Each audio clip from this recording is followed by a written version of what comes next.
Oh, wow. I'm sorry. Oh, I'm sorry.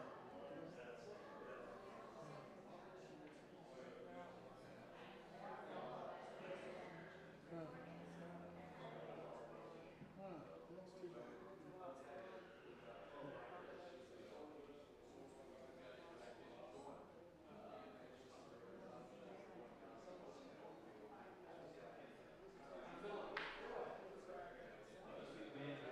Yeah. Yeah.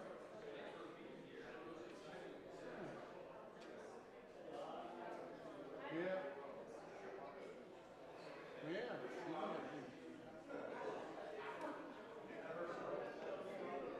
Yeah. You look that is tough.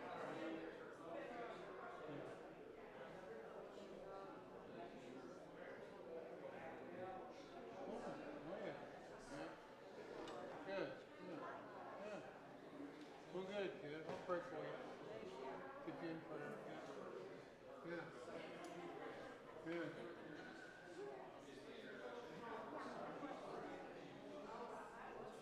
Yeah.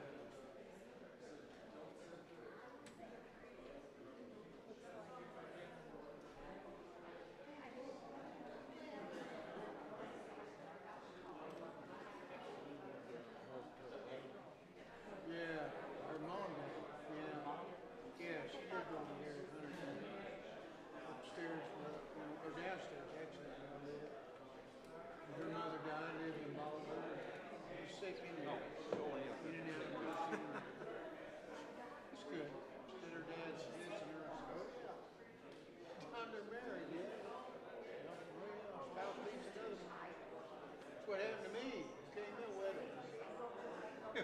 When Karen died, that was she got sick and died. I give her a little hug. That is hard. It is. The grieving process. Sometimes you never get lost, no. I still can't grieve. Mom and dad, my wife, I get over it. I think of other things. What about him? Dying for us. Oh yeah. Yeah. Don't leave women alone. Right. No.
feel like Jonah.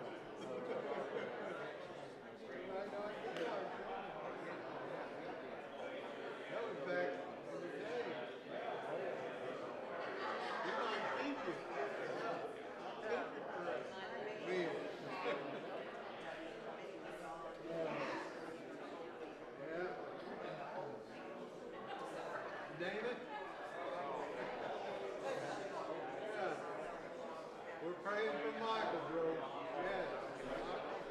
His son got cancer. Michael. David. Michael. Yeah. That's too bad.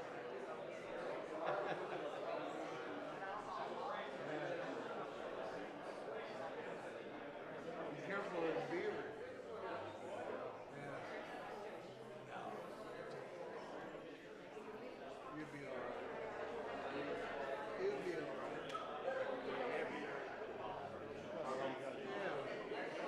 Ron, it smells like whiskey. Yeah, yeah. They didn't have no root beer at the time. Wonder why they took it off. I seen that Hy-Vee's got some root beer. It's 1929 root beer. You ever tried it? Better than Dad's or A&W? No, nothing better than A&W. They used to tell me, Mom said, you get it A&W. Really? Yeah. What about sassafras tea? Yeah, that's okay. I smelled some the other day. Somebody cleaning it. No. Grease off their parking lot. Well, thank you. Sassafras tea. What? Yeah. It'd clean up a stain better than anything. Or baking soda. Vinegar. Vinegar will clean anything. Baking soda. Yeah. Soda. Soda. Yeah, that'll clean anything. Well, Kelly, man, what's your hobby?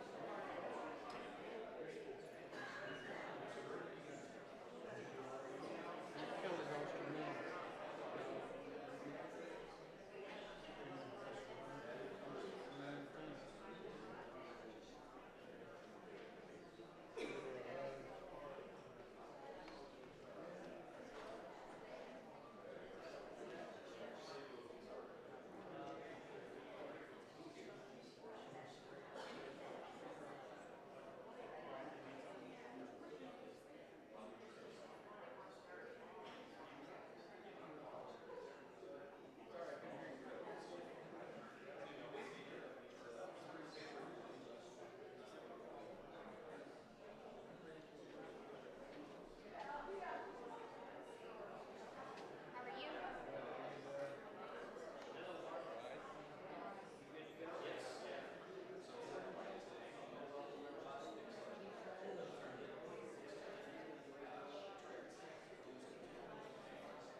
Glad you're here tonight. We're going to go ahead and get started. I'm not going to touch this microphone because Dwight broke it. So it's been taped up. I can see the tape, so I'm not going to mess with it. Grateful that you're here tonight. Glad you're here on a Wednesday night. Recharge your batteries and be among those you love. So it's always good to do that and just to see familiar faces and learn a little bit as we can tonight from God and His Word, and we're grateful for that opportunity. So glad you're here. We've only got 2 more nights of our summer series. We've got tonight and then next Wednesday, and then that's going to conclude that. They're already working up classes for the next quarter, which will start September. So be sure and check the boards for that, or if you're signed up for the digital grapevine, it'll probably be posted in there. So come back for Wednesday night classes. There'll be one right here. You can come right back to the auditorium. There'll be some others back there. So look and see what you want to join, and we'll have classes after that. But we're grateful for this brother who's came quite a ways to speak to us tonight, but Don will introduce him just a little bit later. Anyway, glad you're here tonight. I'm going to go ahead and turn it over to Barney. He's got a couple songs for us, so grab a songbook there in front of you.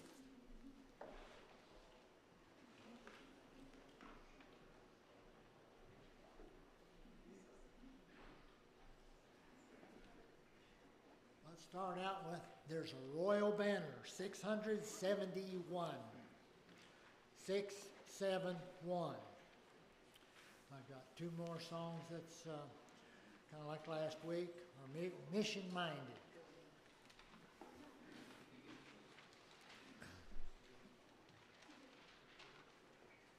There's a royal banner given for display to the soldiers of the King.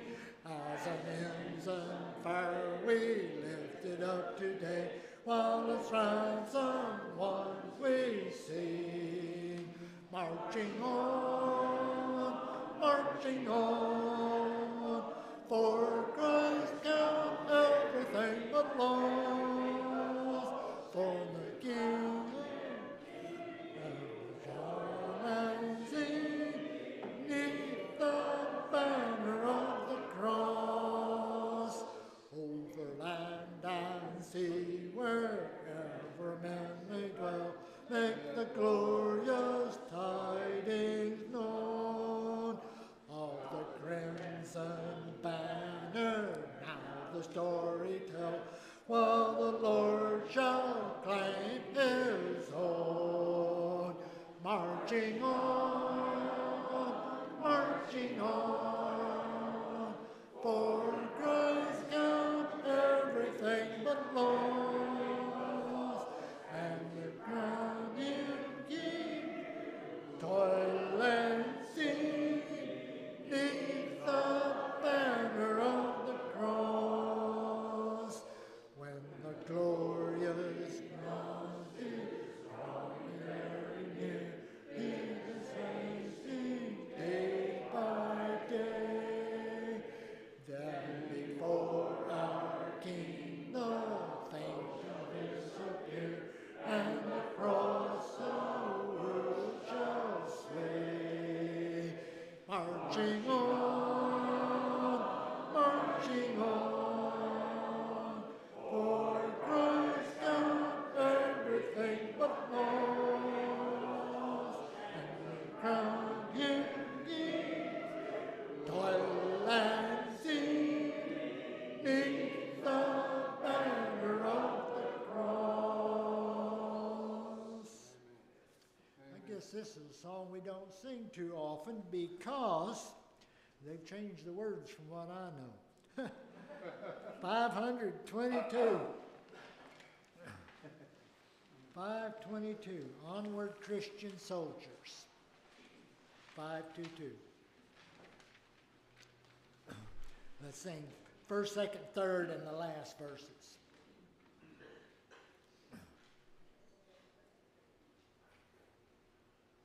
Onward, Christian soldiers, marching as to war, with the cross of Jesus going on before.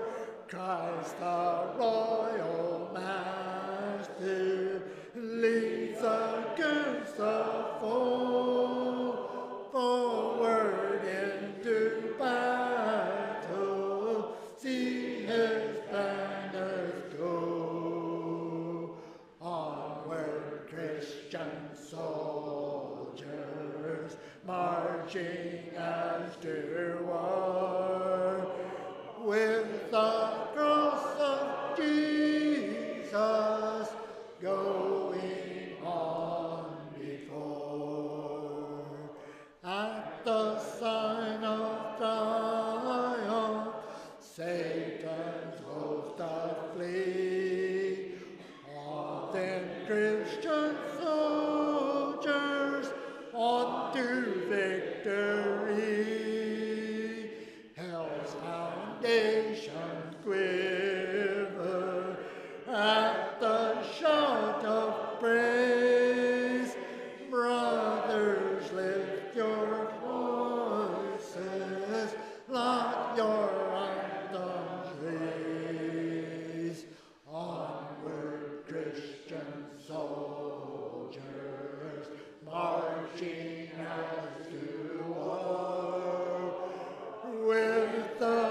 people, join our happy throng. Blend without your voices in the triumph song. Glory, Lord, and honor unto Christ the King. This through countless ages, men and angels sing. Onward, Christian soldiers, marching as to war, with the cross of Jesus going on before.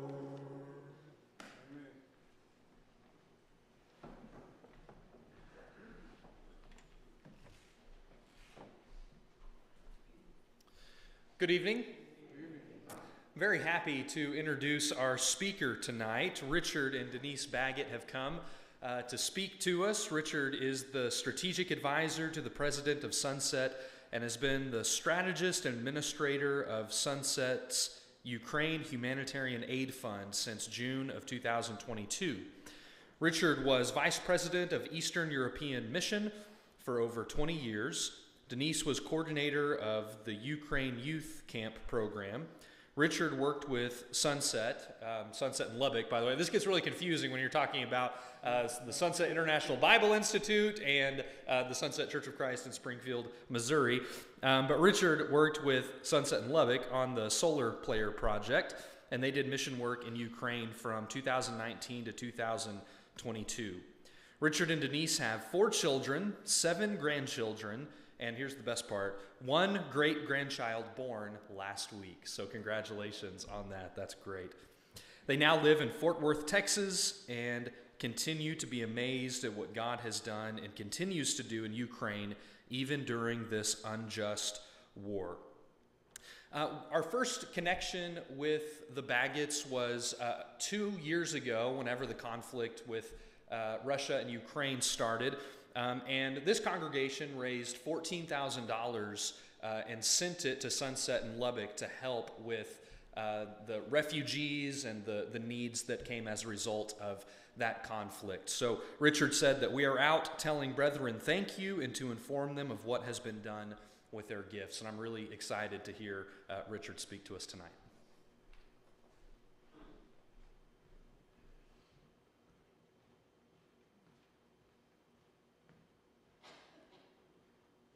So are we on?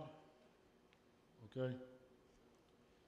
So I understand it that you control whether I can talk. Is that correct? Yeah. Well, my wife wants one of these, I know. So, when I was a teenager, at church one Sunday morning, this guy had a friend of his there, and his friend had never been to church before. So everything that was done, he had to explain it to him. You know, the songs and the communion and all. And so the preacher got up and took off his watch and laid it on the podium, and the guy said, "What does that mean?" His friend says, "It doesn't mean a thing." But I've been told at 7:40 there's going to be a bell, so we're going to go through this pretty quickly. But I am here to say thank you and to share with you what was done with your gift and many others that came in, and talk to you about what's going on now and what is likely to happen, what the future of Ukraine is, and God's kingdom that's spreading faster than ever. It's kind of amazing, isn't it, during times of war, God's kingdom spreads. And by the way, on the Christian Soldiers, I haven't sung that song in decades. That was great, thank you. Because I know there's a little sensitivity, you know, to the language, but the fact is we're at war. We're at war against Satan. We're at war against his followers, and the effects in the world, and what's happening in Ukraine and other parts of the world is certainly in line with what Satan wants. We are counteracting that and doing good in God's name in a way that is making a difference, and I'm looking forward to sharing that with you. So I plan to go, I've got a PowerPoint with one very short video in there. I want to go through this real quickly to give you an idea of what's happening, that you see some of the situations, some of the people. Leave room for questions if that's all right, and then we'll close in just a few minutes. So gifts were sent to Sunset. There's an account there called the Global Relief Ministry, but funds go to Sunset, and then they are given to Ukraine Bible Institute. And I need to tell you before I start showing you the pictures, to put this in context, because Ukraine Bible Institute is connected to Sunset, and it's been in Ukraine training preachers and ministers for about 28 years now. And they have alumni all over across Ukraine and even in European countries ministering to Ukrainian refugees there. So everything you're about to see and hear about was built on the scaffolding of the availability of the presence of the alumni of Ukraine Bible Institute. So 2 years ago, when we were asked if we would go and help provide organization and administration for the funds that were given and develop a program, at that point, it was right after the war. It was chaotic. People needed help. Requests were coming in, money go here and there. So we decided to try to bring some direction and some strategy to the situation. And so we pretty quickly realized that there were Ukrainian Bible Institute alumni in all these churches. And so we approached them and said, would you like to become the local distribution point in your town and your community for this aid, and then do follow-up with the people that get it? And they all said, fantastic. Yes, we wanted to do something. We don't know what we could do. This is great. And so that is the core of a larger network that we formed that I'm about to share with you, through which we get the aid. I'll answer one of the most frequent questions: how do you get aid over there? And it happens like this: most of the food that we distribute, we buy in Ukraine. You couldn't do that right after the war. So we bought food and trucked it in from Poland. We sent shipping containers from the United States. But fairly early in their adaptation to the war, they're able to reestablish their food distribution. So we buy food in Ukraine. It's more cost effective to do it that way. We still ship a container from the United States, at least one a year. Each container will have 907,000 meals on it. And so that helps in what we're doing. And we keep an outlet in Poland active, because who knows what's going to happen. And so we need to keep that in place. But most of the food is bought in Ukraine. We buy it, we take it, put it in warehouses that we rent. And then we have 2 distribution teams connected to the church. They go get it, the food and the humanitarian aid from the warehouses. They put it in the van, and they go on a almost nationwide regular distribution basis. So let me show you what this looks like. Now I'm using technology, which is usually a disconnect, but so I point to you or point to the ceiling, or does it matter? All right. So here's the map.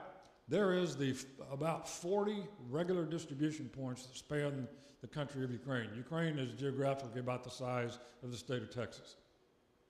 And so this is what resulted from approaching our brethren.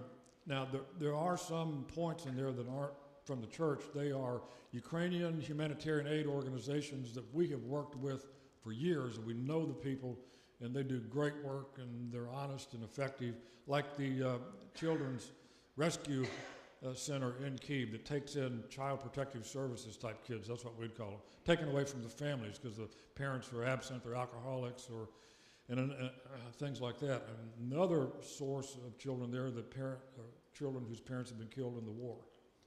And you're going to see in the video in just a minute 2 newborns that were left on the step of this hospital. And so that's one.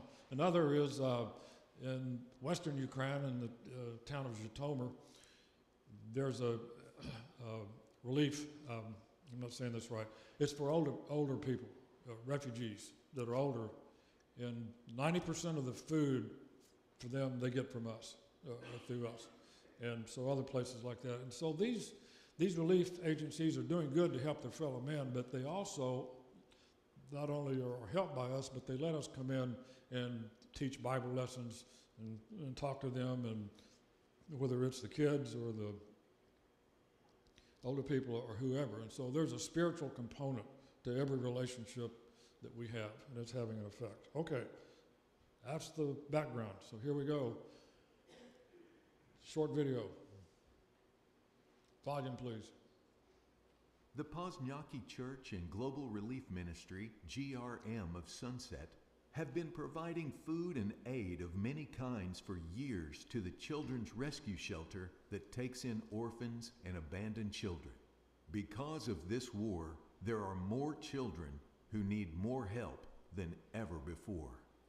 The center allows any of their children that want to come to church. Many do. Listen to Irina, the director, who has a short message for you. I want to thank you for your open hearts, for your care, for actively helping such children. It's very important, and I'm sincerely grateful. I'm so thankful to God that we have you in our lives. That lady could run a major corporation in the United States. She is very capable, but very dedicated to helping these kids. So, with our distribution points, we go most places across Ukraine. This picture was taken in a village in what is called the Gray Zone. The Gray Zone are Ukrainian villages that were taken over by Russia in the initial attack, and then Ukraine retook them, but when Russia was there, they destroyed everything. There's no stores, there's no anything. And so a lot of these people have no place else to go. They've lived there for decades, sometimes for generations. And so that's what it looks like when one of our vehicles shows up and people in these villages that have nothing come to get food and coats and fuel for vehicles or to heat their houses, etc. So that's part of what we're doing, part of what it looks like. We do other things than just the distribution of food. For example, you may remember last summer, Russia blew up a dam in the Kherson area, and they didn't have any drinking water. They had lots of water, but nothing they could drink. So we were able to take in 400 gallons of water, drinking water a day, plus help fund the drilling of a water well on the property of the church in the area. So that's what's happening across Ukraine. Now, as you know, millions of Ukrainians became refugees and flooded into Europe. You remember all the long lines, and so what we realized is we have Ukrainian Bible Institute graduates in some of these locations where these concentrations of refugees. So we approached them and said, would you like to do outreach with these refugees? And they said, yes, we would. And so here's what some of that looks like. In Warsaw, Poland, every Wednesday there's a gathering of refugees, 80 to 100 refugees at a time. They come to a room that we've rented close to the center of town. And we visit with them. There's a Bible lesson. We give out food cards. And then after that, we gather around tables, have coffee and tea, and just talk with them about life and about their needs. And there's been conversions out of this. The church also meets in the same location. Every Friday night, there's a voluntary Bible study of 25 to 30 regular attendees. And so through this, you see making building these relationships, making these connections, and following up. That's what a typical Wednesday looks like. And there's about 85, 100 people there each time, not the same 85, 100. There's about 50% new, 50% old. I was there one time and watched this, and after the main session, I noticed there were 6 ladies at this table. They were just visiting, so I went over there, said hello, and talked to him for a minute, got to visiting. After 5 minutes of, who are you, where do you live, where are you from? I'm from Texas. Oh, do you have a horse? No, but met my wife in the horse corral, true story. And so after about 5 or 7 minutes of that, then the one lady sitting right across from me said, so what's your story? Your faith story, how did you come to faith? So I told her, and I said, so what's yours? Why are you here? She said, well, I was raised in a Soviet home. They said there was no God, but I went to medical school, and studying the arm one day, I thought, this could not have just happened by itself. And then the next lady, and so all 6 of them told their stories about why they were attracted there. So it's a very dynamic situation, and there's a congregation in Warsaw that's really being fed by the refugees that are coming and being taught. Another town in Poland, Eblog. It's about 120,000 population. It's got 7,000 or 8,000 refugees that are there, and another Sunset graduate named Bogdan Batsiklova and his wife Olga agreed to go there because we said, nobody's there. How about we start an outreach program with refugees? And it turns out that in that town, there is a building that was built by and owned by Churches of Christ from the 1980s. Does anybody remember the 1980s, the 18-wheelers full of food that went into Poland and helped them out? Okay, that impressed the Polish government so much that they gave special recognition to the church. So that church building came with official recognition, the paperwork, which is almost impossible to get these days. So they've got a building, they've got official recognition, and they got to work. And the third Sunday, by the way, there's scads and scads of kids among the refugees. Most of the refugees are women. Men have to stay and fight in Ukraine. Women and children leave. And so that's who's primarily being served. And this is about, depending on the day and the activity, a half to a third of the kids that show up while their mothers are inside studying and fellowshipping together and having some community. This outreach to young people is opening so many doors. In fact, I'm going to hold off telling you about that until I get to another part of this in just a second. But that's outside the church building there in Eblog. That's one of the sessions. We help sponsor a seminar to tell mothers how to talk to adults, but mainly mothers, how to talk to your children about war and the effects of war. And so a lot of them attended that. Other places in Europe, Greece has a lot of refugees from the Middle East and all over, but a lot of them are now coming from Ukraine.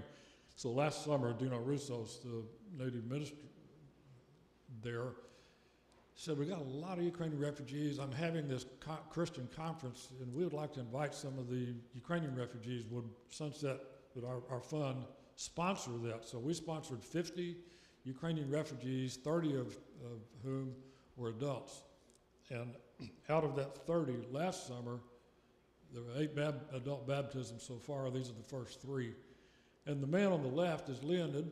Leonid is from eastern Ukraine. He's a medical doctor, neurologist. And when he moved in 2014 to Athens, he quit practicing medicine.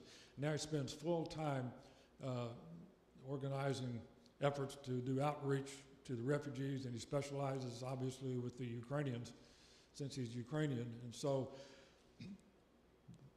with our support and funding, the refugees come, they come to the conference, they listen, they start responding. Leonid does the fellowship and brings them into what is a growing Ukrainian congregation in Athens. So I hope this describes the dynamic of how it all works together and how these things are happening. Summer camp for refugee children. Now I'm going to talk about the kids again for just a minute. Summer camp in Ukraine is a gigantic, huge deal. All the children in Ukraine had to go to summer camp where they were indoctrinated in communism. Communism goes away, it collapses. They still keep the camps. And so the leaders are like, well, what do we do with the kids? Well, we want to teach them character. Well, whose character? Well, we were able to meet, not just us, but the head guy over the whole thing who developed a relationship with, so he invited us to bring teams in to go into these former communist camps and teach character, biblical character, and bring Bibles in. We'd pass out hundreds of Bibles in each camp. My wife was the leader of that effort in multiple teams. And so they still like to have camp, but they can't have camp now because they got bombs and missiles and drones everywhere. So we approached a friend of ours who was the leader of the first team that Denise helped bring together and said, would you like to go do, you can't go to Ukraine, but would you like to do a camp for Ukrainian kids in Europe? And so he agreed and got his band back together, and they went over there and they had camp. And so they brought Ukrainian refugee kids together to do camp for them. And this is the one last summer. And these kids come from Elbląg that I showed you, come from Sopot, come from other places where we have outreach efforts going. And so they came together and they had a great time, and they go back home, and their parents now are coming to the churches in the local areas where we have the programs going and said, who are you people? what have you done to my child? They behave. They have good attitudes. They're talking about just Jesus. We thought that was just an icon or something. Lots of questions. And so it is the biggest open door that we have to reaching into the next generation, to bringing the parents in. If you go to just them directly, well, they're busy, they're this or that. But when their kids are so excited and they can't wait to go back, and are we going to have it again? We're going to have one in our town, and then the parents want to know, who are you people? And what is this about? So it's this, and youth camps are being formed in local locations because of this interest, and we're reaching. So it's a huge entree into the adult refugees who are away from home. We can't even imagine. Some of our brethren that you're going to see in just a minute have lost 3 homes, not just 1, 3. Several lost 2. And, you know, they're in foreign country. They don't know the language. They can't get a job. Are they ever going to see their husband again? Will they ever be back together? Nobody knows in this war. And it's just hard for us to imagine what that situation is like. And so when there are people that invest themselves in giving real attention and a good, positive influence to their children, they want to know, who are you people? So it's really having a profound impact. We need to do a lot more of this. I'll try to stop in time to say something about that. Okay, I'm going to pick up speed here, but I want you to see this. So of the 25 churches that are the core of the distribution network that we shared with you earlier, we have started bringing them together for leadership meetings. 3 days of R&R, some real appreciation, gratitude on our part for the tremendous job they're doing.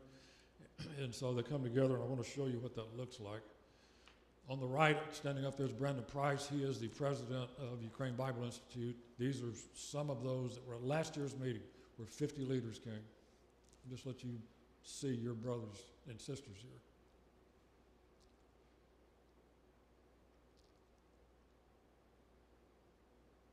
And there's an obligatory photo of the group. They are facing the same bombs and drones and everything, missiles as everybody else. But they are actively involved. They're the ones that are distributing the aid, that are stepping into the lives of people, that are preaching the message, that are serving people in God's name. They're very heroic, very creative. 50 came last year. These are some of the statements that were made. I can leave some of this if you want to see that. This one says, you know, we're giving out aid in God's name, and we'd do it even if people weren't coming to church, but they're coming to church. This one talks about we're refugees ourselves, but we're serving the refugees in our town in God's name. This one talks about how he and his wife, Yoaden and Christian, they came to get food and met the people and started talking to him, and then he was baptized, and he's now a student at the Ukrainian Bible Institute, members of that church from there.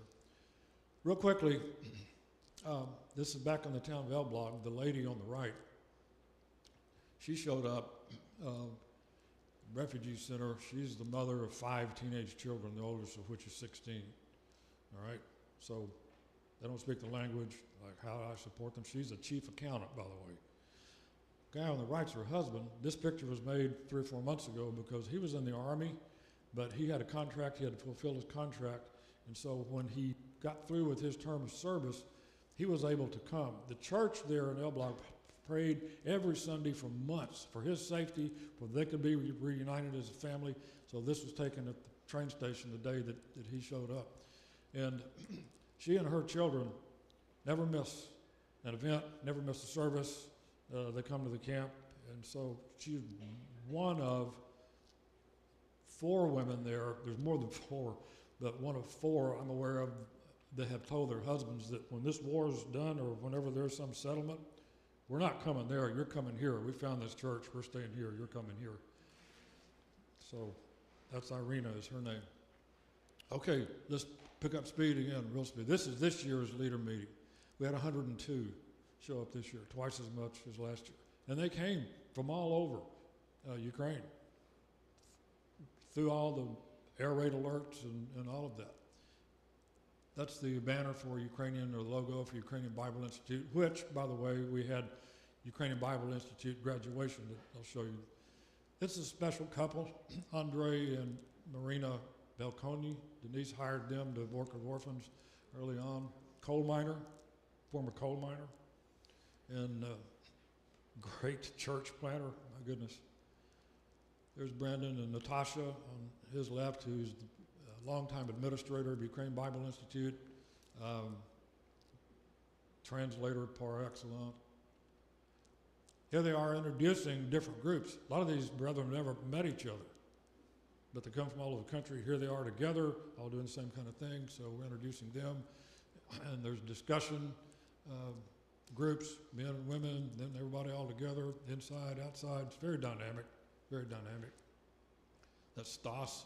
He got out of the Ukrainian army a month before this picture was taken. His job was to shoot the drones down. Evidently, he was really good at it. Intently listening. This is Sergei. Sergei was an orphan and was helped by one of the orphan works for aged out orphans, they call it, older orphans, that's supported by the church. Then he goes to Ukrainian Bible Institute, he gets out, he gets married, and he and a guy named Dennis go and started the church in Irpin. Irpin, you may have read about it in the news, because when Russia did the first invasion in 2020, they came through Bucha and they came through Irpin and then tore them up, killed people in the streets. We stayed at the hotel there last month, and the fence right across the street from the hotel was just riddled with bullet holes. It was terrible. But they planted the church there, but after Russia invaded, they all left, but then they decided we're going to go restart the church. And so they did. And that church is now 3 times larger than it was before the war. On average, the churches in Ukraine are growing, and they're 2 to 5 times larger than they were before the war, mainly with new converts. Because when world-shaking events like this happen, people get more serious about eternity, about reality, about life, and they're looking for meaning, they're looking for hope, and our brethren are there to share it with them. Sergei is a great church planter. He's already planted 2 more churches after replanting. That's the preacher in Ternopil and his wife.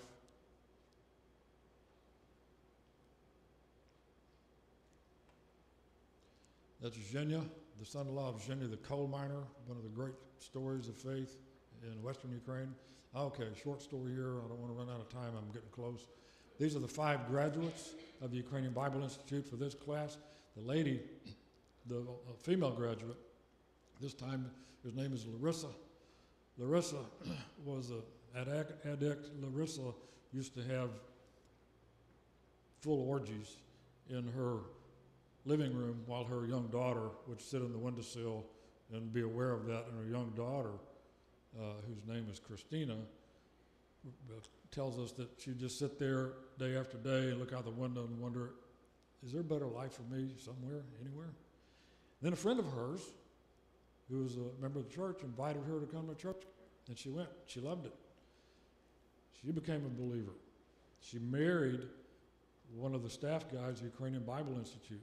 So when they were going to get married, she told her mom, Larissa, please come to the wedding. Please be at my wedding. Oh, no, I don't want to do that. Finally, at the last minute, she shows up. She meets some of our brethren. They really accept her and talk to her and just really good. So she starts then becoming interested. She starts working on turning her life around. And so then she enters the drug rehab program that was started several years ago by another graduate of Ukrainian Bible Institute. And she successfully went through that program. And this is her 3 years into, she's graduated after a 3-year study program in Ukrainian Bible Institute. She will now go and work with the Obolong congregation in Kyiv in the women's prison.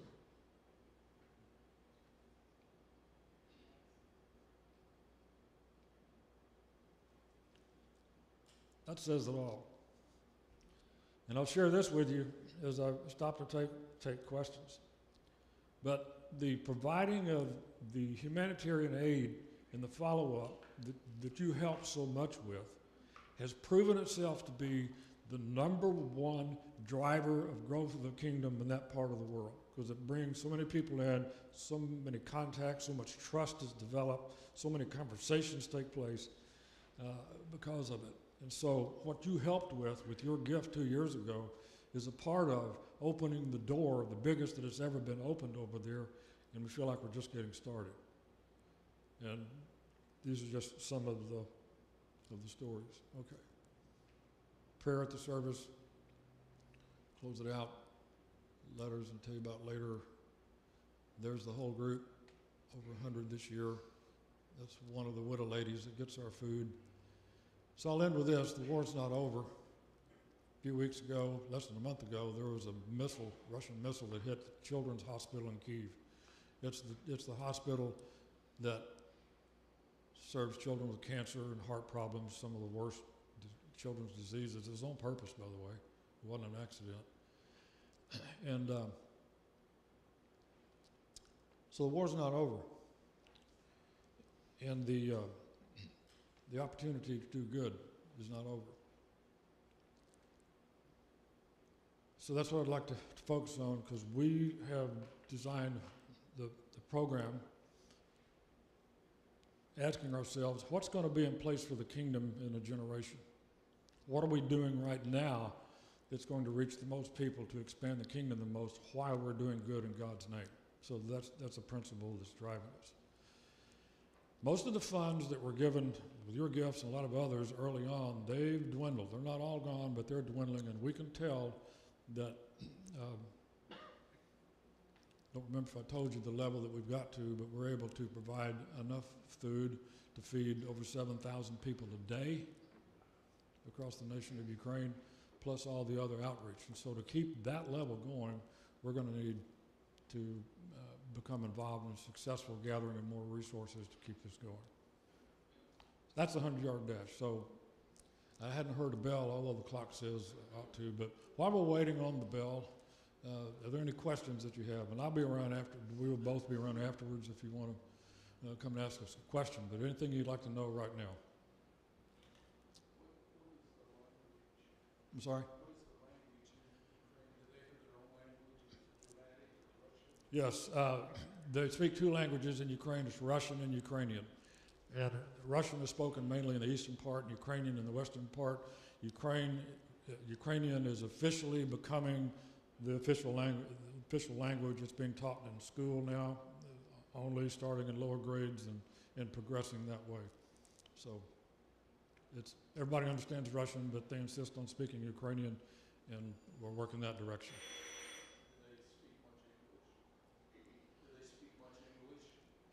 Some do.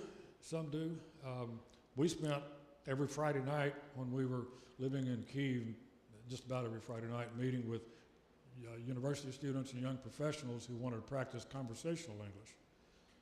There's lots of English schools over there teaching grammar. They know more grammar than I do, but it's the how do you actually speak it? And so big interest in it, big open door, and it's growing in its use. Yes, sir.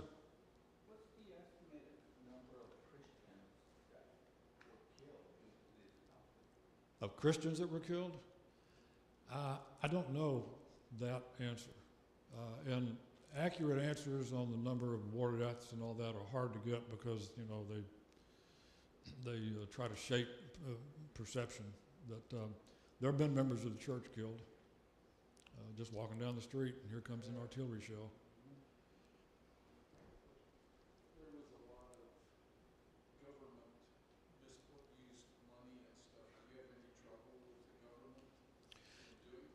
We do not have trouble with the government in doing things, except there is a lot. I won't say a word about corruption, okay? There is corruption in Ukraine.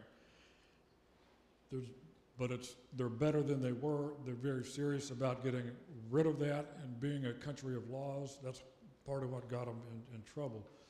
But part of the corruption we face is, even in nonprofit efforts, there's a lot of corruption, and so the government then comes with regulations and laws trying to control that, which working around that makes it harder for us to do it right. Yes, sir. What happens when Russia comes in and occupies an area? Does everything change?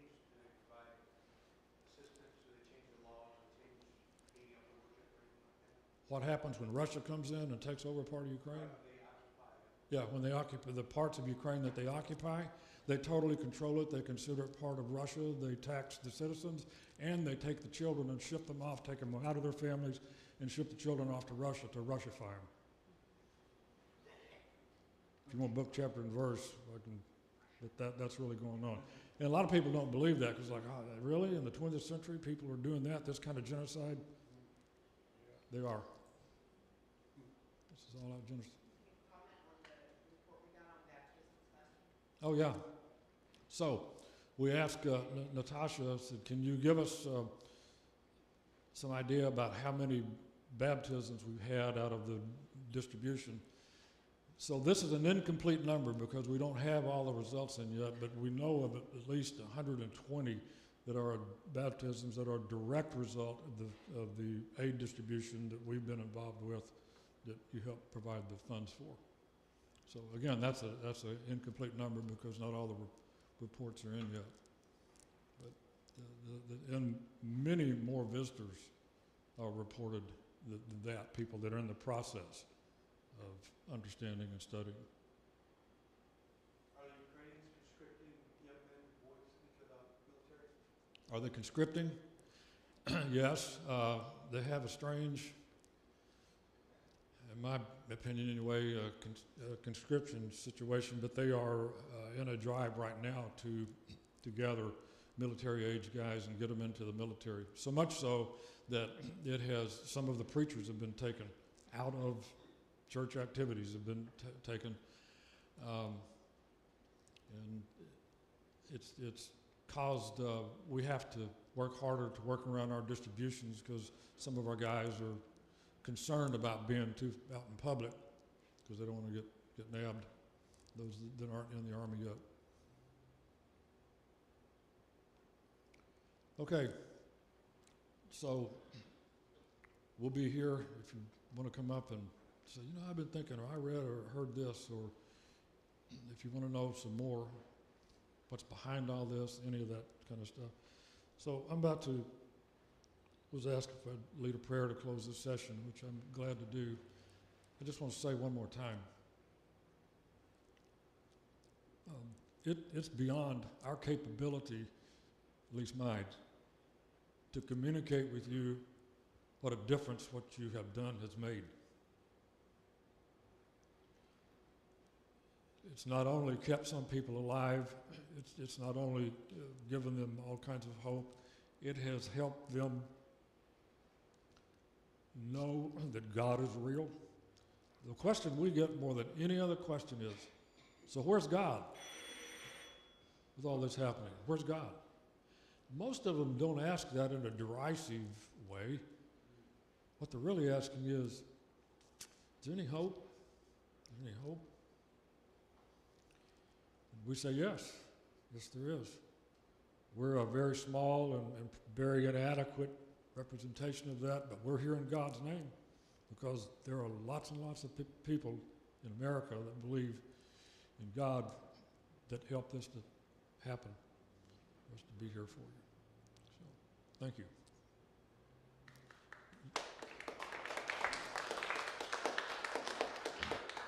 So let's pray together.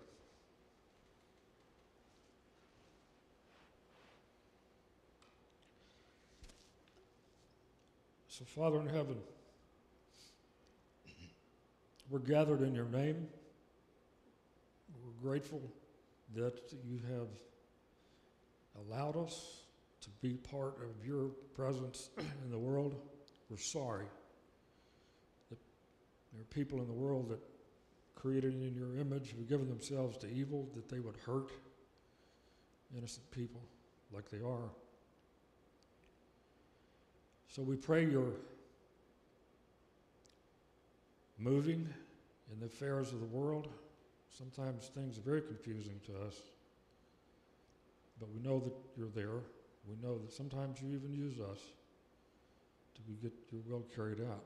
And so we're praying for our brothers and sisters in Ukraine, and we're praying for their countrymen. We pray even for the people in Russia who are trapped by wrong information and wrong ideas. Other places in the world where people are at war with you, with others, mainly with themselves. So we ask your presence and your Spirit to be with us, move us. And we ask you to accept our thanks for allowing us to be part of your work in this world. And we ask this prayer, say these things in Jesus' name. Amen.